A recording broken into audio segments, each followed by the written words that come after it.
Eje 2. El discurso radiofónico, la palabra en la radio y sus adaptaciones. Cuando hablamos de discurso vamos a entender por todo lo que dice algo, no solamente lo verbal. María Cristina Mata dice que, un discurso es una totalidad de elementos de significación. Eliseo Verón dice que, es un conjunto de elementos y un proceso a partir del cual se construye la realidad de lo social. Pero cuando hablamos de discurso radiofónico hablamos de todas las posibilidades expresivas que habilita lo radiofónico. Vamos a considerar a géneros y formatos, pero también vamos a tener en cuenta los elementos del discurso radiofónico. La palabra, la música que sienta las emociones que tratamos de comunicar. Los sonidos, como dice López Vigil, los sonidos nos van a ayudar a que la audiencia vea con su imaginación lo que queremos describir. El silencio, la palabra en la radio. Cualquier material que se llegue a abordar en una emisión no se lee o debe parecer que no está leído, ya que, cualquier cosa tengamos que hacer para la radio. La palabra, lo verbal, adaptaciones. Según López Vergil, por radio no se lee, en ningún formato, ni en programas de entretenimiento, ni en deportivos, ni en musicales, ni en cuñas publicitarias. Estaría prohibido leer. En la radio lo que comunicamos no debe sonar leído. Entonces lo que tenemos que pensar es en las adaptaciones.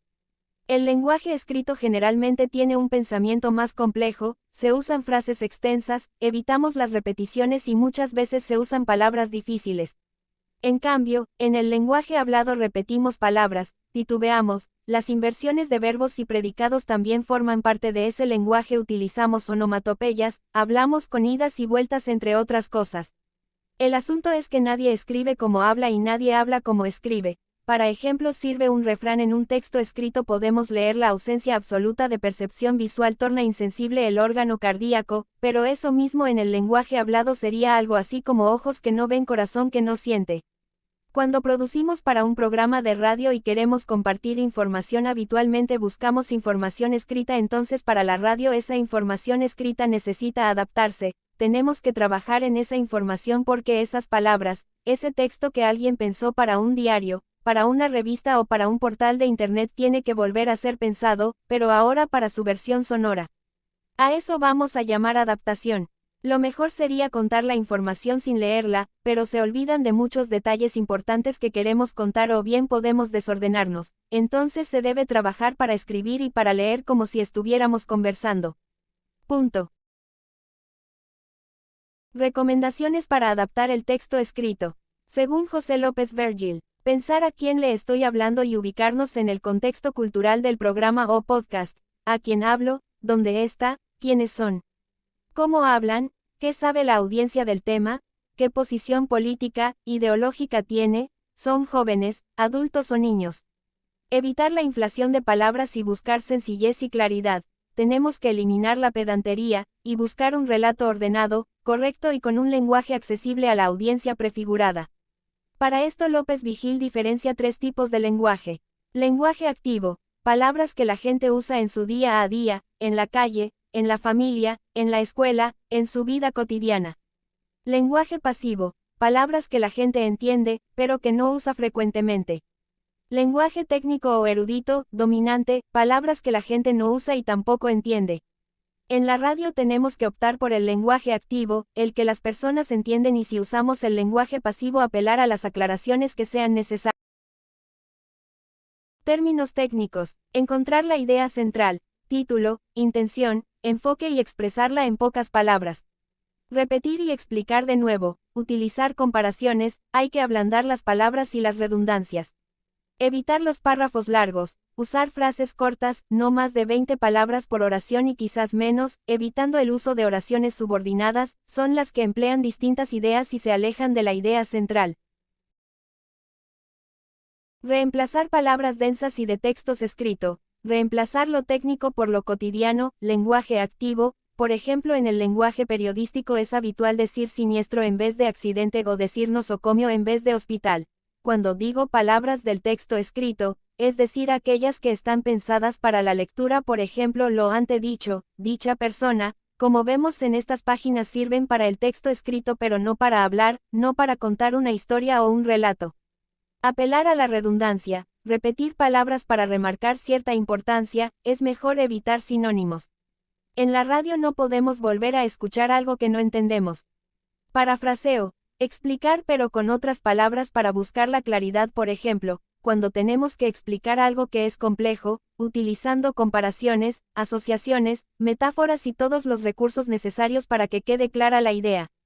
Redondeo de números y porcentajes. Sirve para recordarlo más fácilmente, por ejemplo 503.223. Lo mejor es simplificarlo con más de 500.000 o alrededor de medio millón, y lo mismo ocurre con los porcentajes. Si tenemos un 95% podemos reemplazarlo por prácticamente todos o casi la totalidad o de la mayoría. Lo mismo pasa con las dimensiones geográficas, las distancias. Podemos buscar asociaciones para hacer más visible lo que queremos comunicar. Por ejemplo, una distancia de 100 metros podemos decir como que es el tamaño de una cancha de fútbol, o si tenemos una distancia de 110 kilómetros podemos buscar una asociación y decir que la distancia es como viajar desde Jujuy hasta...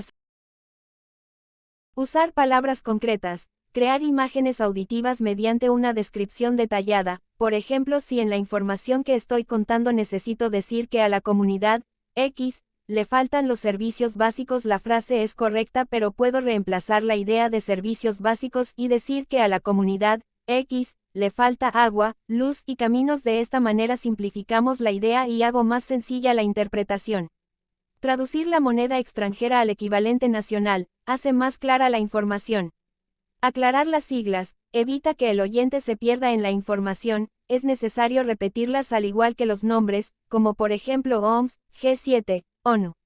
No usar pronombres. Es mejor decir varias veces el nombre o el cargo si es asociable al público. Cuidar las enumeraciones, gestos sonoros y pausas. Para separar cosas usa silencios y para los segmentos cortinas musicales. Mencionar las fuentes de información. La audiencia necesita saber de dónde sale la información o si es propia de la radio. Tenemos que reconocer la autoría ayudando si se quiere ampliar la información. Entrenar la naturalidad. Para contar de forma coloquial sin llegar a la improvisación, para no pasar por alto los detalles.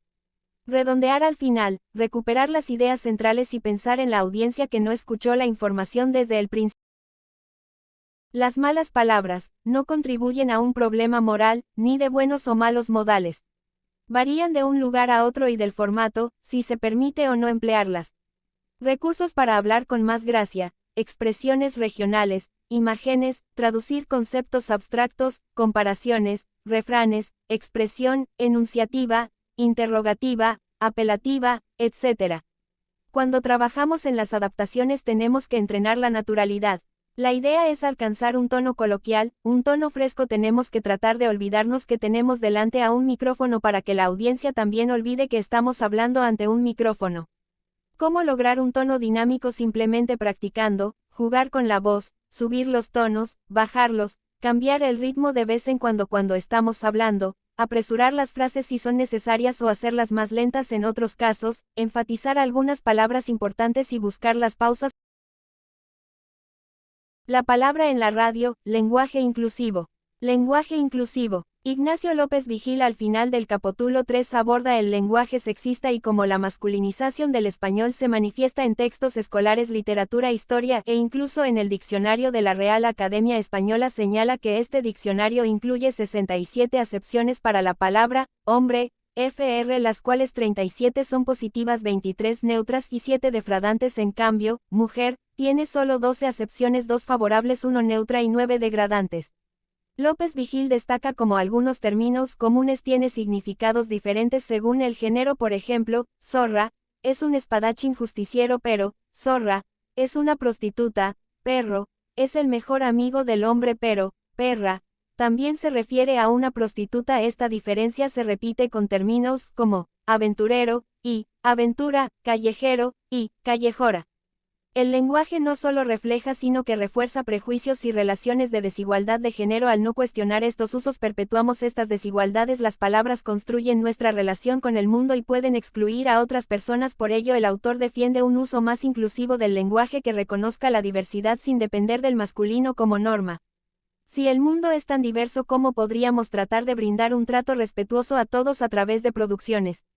Esa sería una pregunta que nos gustaría quedara planteada. Algunas posibles recomendaciones para responder a esa pregunta se las puede encontrar en el capítulo 3 del manual de José Ignacio López Vigil, ahí el autor nos aconseja por ejemplo usar un doble sujeto y decir los ciudadanos y las ciudadanas. Otra opción es usar un sujeto más amplio como decir las personas que viven en Jujuy en lugar de decir los habitantes de Jujuy. Otra sugerencia sería feminizar palabras que se usan generalmente en masculino como presidente, reemplazarla por presidenta si quien detenta el cargo es una mujer. Pero además, como no solo están en juego las desigualdades entre hombres y mujeres, desigualdades que se refieren 10 recomendaciones básicas, guía para el tratamiento periodístico responsable de identidades de géneros, orientación sexual e intersexualidad, elaborada por la Defensoría de Públicos y Servicios de Comunicación Audiovisual. Por ejemplo, respetar el principio de autodeterminación de las identidades y orientaciones sexuales y promover discursos mediáticos que eviten juzgar o desacreditar la autonomía de las personas para definirse. Otra recomendación es preguntar a las personas el modo y el pronombre con los que prefieren ser nombradas y respetar lo que ellas indican al respecto. Utilizar terminología representativa, respetuosa y precisa del colectivo de lesbianas, gays, travestis, transexuales, transgéneros, bisexuales, intersexuales y queer. Una última sería la de promover enfoques que visibilicen la diversidad y que cuestionen la dicotomía varón-mujer y la heterosexualidad obligatoria como único modelo legítimo de cuerpos, identidades, relaciones. Lenguaje no sexista. Refleja los juicios y prejuicios de la sociedad. Emplea términos del género masculino para referirse tanto a varones como mujeres.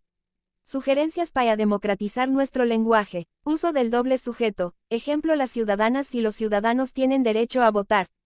Buscar sujetos más amplios que abarquen más géneros. Usar la palabra de personas, juventud, clase trabajadora, etc. Feminizar palabras: ingeniera, concejala, mujer, etc.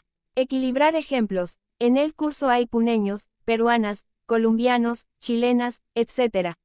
Excitar saltos semánticos. Poner a los varones como protagonistas no, por ejemplo, asistieron muchos aficionados y aficionadas. Emplear la regla de inversión. Poner en femenino lo que generalmente escribimos en masculino, para incluir a las mujeres gramatical y vivencialmente. Evitar comparaciones. Es mejor evitar que disfrazarla de otro género, ejemplo: esa mujer tan... Eje 3. Otros elementos del discurso radiofónico. Música, sonidos y silencios. Música, sonidos y silencios en la radio, discurso radiofónico. El discurso radiofónico es todo lo que dice algo, es un conjunto de elementos a partir del cual construimos significación. No podemos reducirlo solo a lo verbal, existen muchos elementos que construyen significación, como por ejemplo una señal, un plano de arquitectura, una partitura de musical, en un mapa, en un graffiti en una pared, en un poema, en una mano con un dedo levantado, una persona cuando habla o incluso a una persona cuando calla. Todos esos elementos, todas esas formas expresivas construyen significados. Liceo Verón dice que el discurso es un conjunto de elementos y un proceso por el cual se construye la realidad de lo social. Los discursos se caracterizan y diferencian a partir de la combinación de distintos elementos. Lenguaje empleado, diferentes modas expresivas y enunciativas. Intenciones, objetivos de comunicación, lo hacemos por, para alguien, algo. Temáticas, asunto, materia sobre la que se habla.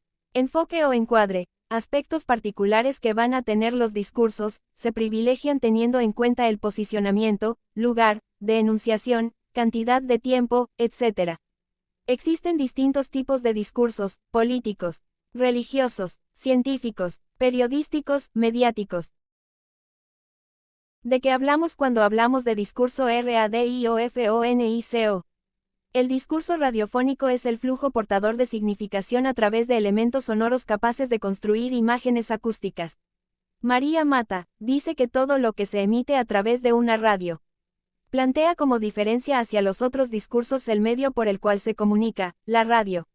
Anore Holgado nos habla de las imágenes acústicas que produce el discurso radiofónico, dice que esas imágenes remiten a la construcción del imaginario social de una determinada sociedad, en un momento histórico y en una coyuntura particular.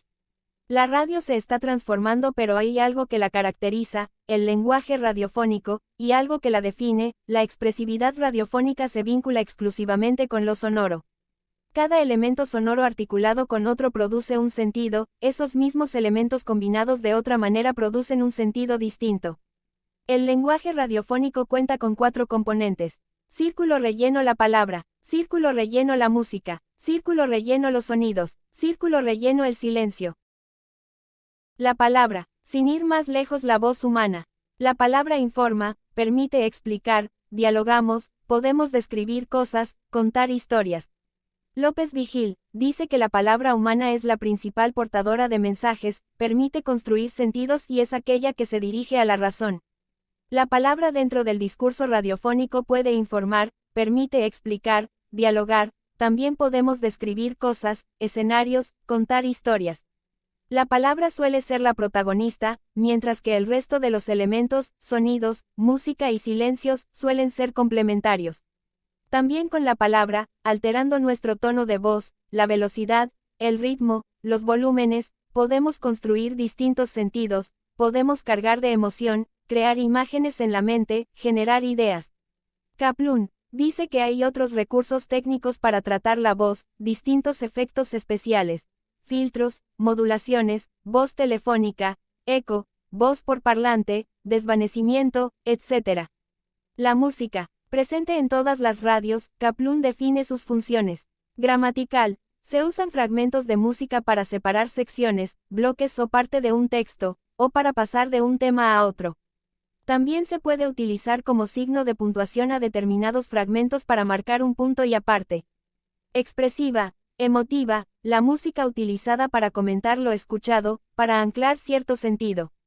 Contribuye a crear un clima emocional, tristeza, melancolía. Descriptiva, la música puede utilizarse para crear un pasaje, decorar un lugar o asociar un tema. La música puede referenciar un lugar, una época, un evento. Puede sustituir el sonido real de un lugar. Tiene la potencia de poder hacernos imaginar y asociar determinadas imágenes mentales. Reflexiva, se puede usar la música para que los oyentes tengan tiempo para recapitular lo que se acaba de escuchar y reflexionar sobre ello. Kaplan añade a todas estas, una más, la ambiental. La música es un sonido del ambiente. Sonidos, están presentes en nuestra vida cotidiana, pero podemos llevarlos al discurso radiofónico y utilizarlo para proponer determinados sentidos y significaciones. A través del sonido podemos hacer que el oyente vea lo que se trata de describir. Kaplan define sus funciones. Gramatical, se pueden usar sonidos naturales o artificiales a modo de signo de puntuación, punto aparte, final o viñeta. Expresiva, emotiva, los sonidos cobran valor comunicativo y no solo de referencia realista. Suelen decir cosas, generar climas o emociones, por ejemplo la calma. Descriptiva, opera como una construcción ambiental. Se puede usar con una finalidad fotográfica, realista o icónica, por sinécdoque, designar una cosa con el nombre de otra, por ejemplo el sonido de grillos automáticamente lo relacionamos a como que es de noche. Narrativa, a diferencia de la música podemos narrar, contar historias utilizando solamente una combinación organizada y pensada de sonidos representativos de lo que nos interesa contar sin utilizar palabras. Kaplan añade 2 más, ornamental, sonido de accesorios, añadidos para dar color, decorar. No son imprescindibles, pero abordan, dan vida y sabor a la escena. Sonidos como ilustración, gráficas sonoras en programas expositivos tiene lugar como función didáctica, ilustrativa. Por ejemplo, la emisión sobre circulación de sangre, empezar con sonidos de latidos de un corazón. El silencio. En la radio a veces pensamos que si hay silencio es porque hubo un error, algo salió mal, bache. Pausa, implica algo que interrumpe la programación de manera no planificada, pero también podemos pensar que el silencio es un elemento cargado de sentido, se lo puede utilizar por ejemplo para remarcar cierta frase y decir, sin decirlo, esto es importante. En la publicidad muchas veces se utiliza el silencio para marcar una determinada pausa que permite separar una escena de otra o reforzar un slogan fundamental para el cierre. Bache, silencio inesperado, no previsto, en cualquier momento del programa. Pausa, está cargada de sentido, una pausa es tomarse unos segundos para subrayar una frase o... Tipos de inserciones de música y sonidos en las producciones radiofónicas. Vamos a hablar de cómo incorporamos música y los sonidos en las producciones radiofónicas. Música o sonido característico. un tema musical, o sonido que va a identificar a un programa o a un bloque o a un podcast. Esta música o sonido caracteriza el inicio final, membrete sonoro de un programa o de un bloque. Cortina musical. Otra manera de incluir música es un tema musical que sirve para separar segmentos o temáticas en una producción radiofónica. Queda de fondo en un segundo plano mientras explica o relata al gobernante. También sirve para crear clima. Kaplan diferencia los tipos de cortinas según la duración. Puente musical, breve, solo indica una transición. Ráfaga, breve, movido y ágil. Golpe musical, un acento subrayado. Su uso suele ser efectista, artificial, etc. El fundido o la mezcla. Esto va a hacer la combinación o el intercambio de dos temas musicales diferentes. Se disminuye gradualmente el volumen del primer tema mientras se levanta suavemente el volumen del segundo tema. Empate o empalme va a ser un cambio abrupto de un tema a otro diferente con la ausencia de mezcla. Planos sonoros. Al igual que en la fotografía o en el cine, el primer plano lo que va a hacer es destacar el enfoque principal, mientras que un segundo plano será un elemento secundario que queda levemente difundido. Este efecto en los sonoros se logra con el manejo de los volúmenes o las intensidades. El primer plano va a hacer lo que se logre escuchar más fuerte, mientras que el segundo plano estará necesariamente en un volumen mucho más bajo, sin quitarle protagonismo a lo que se escucha en el primer plano. Andrea Holgado. El tiempo es el recorrido sonoro, el espacio, la situación de escucha. El escenario sonoro te lleva a un lugar estando en otro distinto. Segundo plano. Será un elemento secundario que queda levemente difuminado. Ese efecto en los sonoros se logra con el manejo de los volúmenes o las intensidades. El primer plano será que el sonido, música o voz que se escuche más fuerte, mientras que el segundo plano estará necesariamente en un volumen mucho más bajo sin que le quite protagonismo a lo que se escucha en el. Cuando producimos para un programa de radio y queremos compartir información, habitualmente buscamos información escrita. Entonces, para la radio, esa información escrita necesita adaptarse. Tenemos que trabajar en esa información porque esas palabras, ese texto que alguien pensó para un diario, una revista o un portal de Internet, tienen que volver a ser pensadas, pero ahora para su versión sonora. A eso vamos a llamar adaptación. Lo mejor sería contar la información sin leerla, pero podemos olvidar detalles importantes o desordenarnos. Entonces, se debe escribir y leer como si estuviéramos conversando. Para adaptar el texto escrito, debemos ubicarnos en el contexto cultural del programa y la audiencia. Pensar a quién le estoy hablando.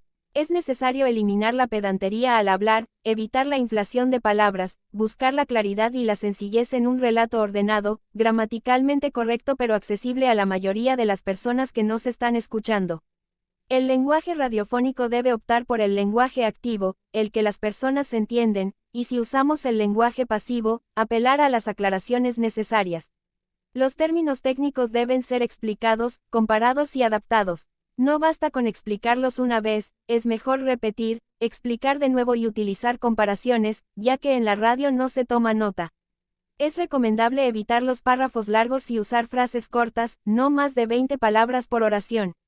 Evitar frases subordinadas y encontrar la idea central, expresarla con pocas palabras, y si el texto o la explicación se extienden, esa idea central sirve para repetirla y volver al eje de la conversación. Otra estrategia es reemplazar palabras densas y términos propios del texto escrito. Hay que usar las redundancias, ya que son válidas y necesarias en la radio. Evitar los sinónimos, ya que el oyente no puede retroceder para releer o reescuchar algo que no entiende. Se debe parafrasear y repetir con otras palabras las ideas complejas, utilizando comparaciones, metáforas, asociaciones, etc., para asegurar la claridad. Los números deben redondearse y simplificarse, asociar distancias o dimensiones con ejemplos tangibles. Las siglas deben explicarse, incluso las más conocidas. También hay que evitar el uso de pronombres distantes del nombre o cargo de la persona, para no crear confusión. Es importante mencionar las fuentes de información, reconocer la autoría y permitir que la audiencia sepa de dónde sale la información que usamos. Por último, en las adaptaciones hay que entrenar la naturalidad, buscar un tono coloquial, dinámico y fresco, como si no estuviéramos frente a un micrófono. Esto se logra practicando, jugando con la voz, variando tonos, ritmos y pausas, para alcanzar un discurso fluido